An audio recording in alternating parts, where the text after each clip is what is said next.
killings and all those things, you know. So the reform needs to be coordinated, and not just that. The best way to curb crime is to provide people the opportunity that they won't even have the incentive to go into crime. Because when I watched this in the public video and the attack that was going on, I saw people looting stores, and I told myself, I said, no, these individuals are looting because they are poor, because they don't have food to eat. If they have food, rich South Africans don't go to loot stores because they have enough in their houses already. You know, they wouldn't need to, they wouldn't even attack a Nigerian that has a petite business, you know, trying to start doing, because they have the money, they have the food. Instead, they'll just look at you, they'll just smile, they say, come on, we will buy your product. So what the real problem is, an economic crisis right now in South Africa. We have to get this point straight. It's an economic crisis, and it's reflecting psychologically. It has nothing to do with jealousy about Nigerians. It has nothing to do with fear of foreigners. It's not even xenophobia. It's an economic crisis. It's a symptom right now. And I want to say this to the white population that are watching. Maybe they might watch at the end of the day. They might watch this video, or they might watch what is going on right now in Africa, that blacks are killing blacks, and African countries are killing African countries. They might laugh at this situation right now, but it's coming to bite you soon. This attack will come to you if you don't wake up and do something about this country. You are sitting on the economy. You're monopolizing everything. You don't want to provide employment to the youth. You don't want to participate in growing this country. You are laughing. You think you're secure in your houses. You think because you have the land, because you have the money, because you have the business, you think you're secure. No. When they are done with Nigerians, when they are done with other African countries, when they are done attacking each other and there's nobody to attack, they will come for you and your family. And I'm telling white South Africans, they don't have any land. Europe will not take them because Europe is not safe either. America will not take them because America is not safe either. Africa is your land. South Africa is your land. You spent 400 years to build this nation. Exactly. You have to work to build it. You have to remain there and work for the interests of your country. So you have to provide solutions. Don't laugh now, because if you laugh, it's coming back to bite you tomorrow. So those people that are in position to do that, you also made mention of responsibility. I want to talk about this. There are 4 responsibilities every citizen of every country have. 4 responsibilities. First of all, you have your civil responsibility as an individual, a citizen of the country.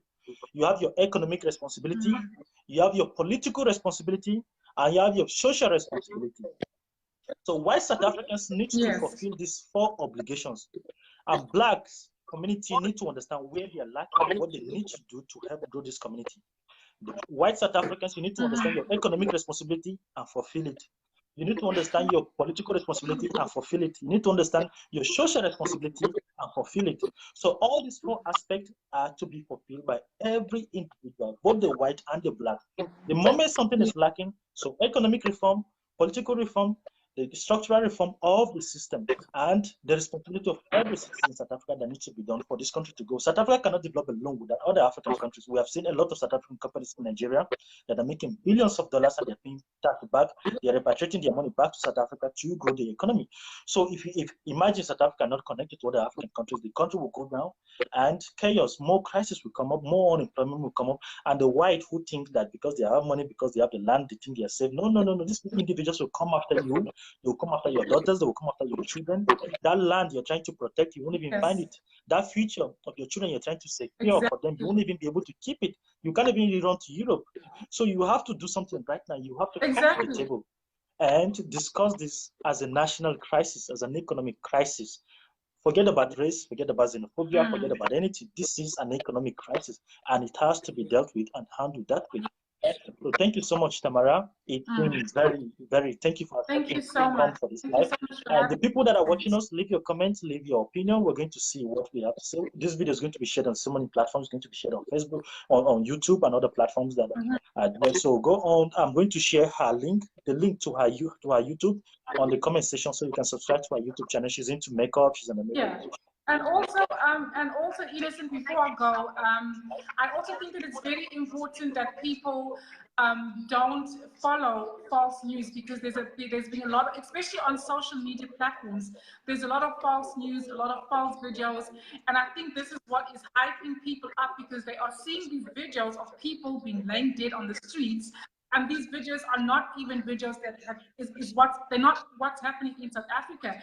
These are footage from other people. So I really think that false news and false videos that are doing their rounds on social media, on platforms like WhatsApp and Instagram, we really should not focus on those type of videos.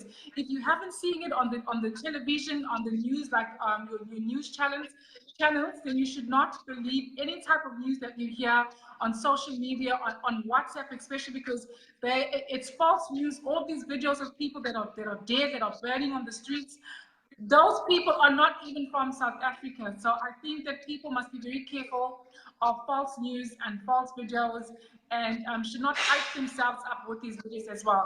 And just to end the conversation off, the Nigerians should also remember that we don't have anything against them.